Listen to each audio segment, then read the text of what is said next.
안녕하세요. 요즘 하락하던 주식시장이 한 달 넘게 상승세를 이어가고 있는데요.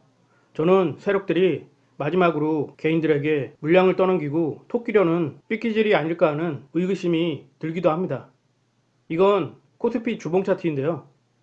2300포인트 지지선에서 반등이 나왔습니다. 일단 지금이 단기적으로 고점이라는 생각이 듭니다. 여기서 하락 추세선을 뚫고 상승세로 전환하기에는 무리가 있다는 거죠.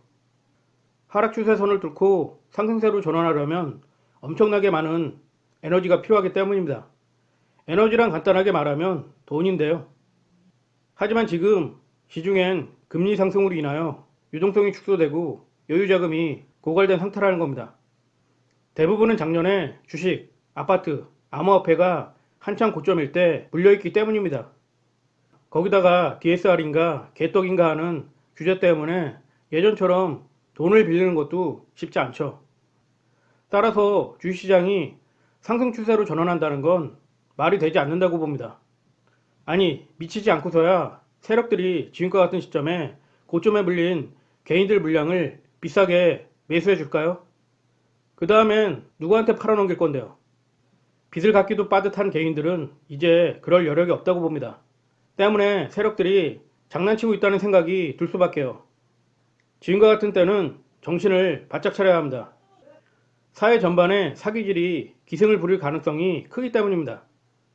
사기꾼들 사이에서는 본격적인 불황이 오기 전에 마지막으로 한탕 크게 해먹고 튀자는 심리가 만연해 있을 거라는 겁니다. 어쨌든 최근 주식시장에 동시다발적으로 여러가지 호재가 있는데요. 일단 유가가 6개월 정점을 찍고 7월부터 하락을 하고 있다는 겁니다. 선박을 통한 우크라이나 곡물 수출도 재개됐고요. 미 연준에서는 고용률 상승을 예로 들며 경기 침체가 아니라고 시장 달래기에 나서기까지 했습니다. 거기다가 당분간은 금리 상승도 없다고 하는데요. 주식시장이 그동안 많이 하락한 만큼 가뭄에 담비 같은 상황이죠. 하지만 전 주식시장이 상승 추세로 전환하기에는 무리가 있다고 봅니다. 가을에서 겨울로 접어들수록 난방 수요로 인한 유가가 다시 상승할 수도 있다고 봅니다.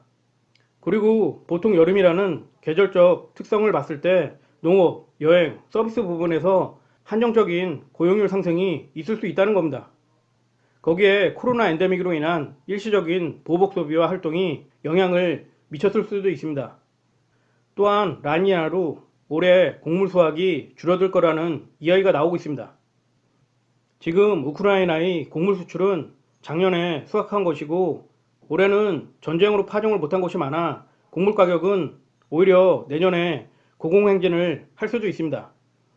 때문에 원자재 가격 상승으로 인한 인플레는 지속될 가능성이 크다는 겁니다.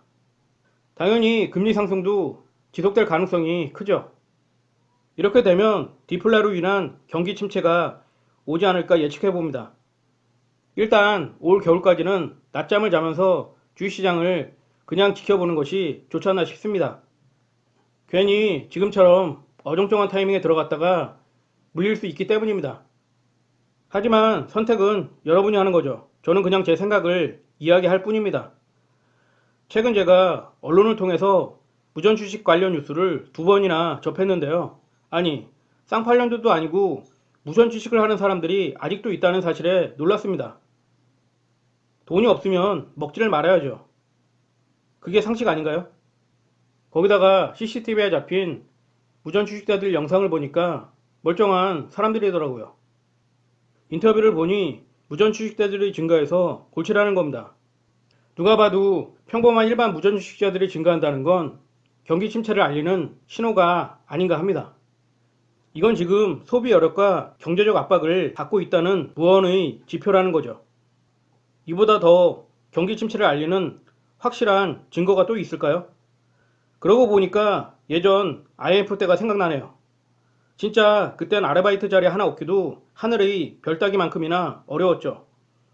모 편의점 알바 모집에 이력서를 들고 간 적이 있는데요. 저는 그때 점장이 했던 말을 수십 년이 지난 지금도 똑똑히 기억하고 있습니다. 이력서 뭉치 80장을 보여주면서 앞으로 이력서 100장이 모이면 그 중에 한 명을 뽑을 거라 하더군요. 정말 기가 찼습니다. 물론 그 아르바이트 자리를 얻지는 못했습니다. 얼마나 지 입맛에 맞는 아르바이트생을 고르고 또 골랐겠습니까? 경기 침체가 그래서 무서운 겁니다. 그리고 그 당시에 아주 유명한 주식 먹튀 사건이 있었는데요. 저도 소문으로 듣기만 했던지라 자세히 알지는 못합니다. 하지만 간단히 요약해 보겠습니다. 일단 검은머리 외국인이 상장 폐지 직전의 변두리 코스닥 기업을 인수합니다. 똥값에 졸라 싸게 먹을 수 있으니까요. 그리고 외국의 투자 자금을 유치합니다. 생각해 보세요.